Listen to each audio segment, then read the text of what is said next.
Hi, it's Maggie at Whisked Cooking School. Peeling beets can be a mess, but did you know that if you roast them first, it's not as big of a mess? I'll show you how. So you of course want to wash your beet first, which I have done, and then we are going to cut off the top and the bottom of the beet.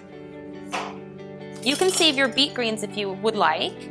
Then all I'm going to do is place my beet in a foil packet. Now you can add olive oil, you can put salt and pepper, you can put herbs in here if you want to, but I'm just going to fold it up just like this.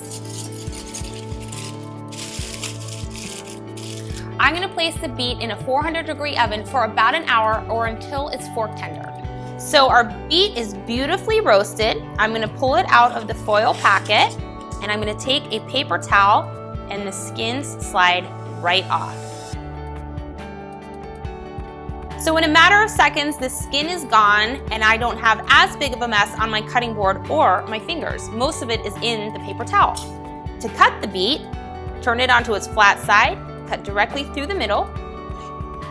If we're gonna slice it, turn it back over onto its bigger flat side and slice.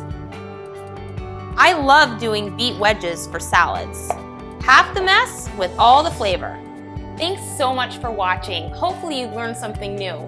Don't forget to subscribe to my YouTube channel, and you can also follow me on Facebook, Instagram, and Twitter.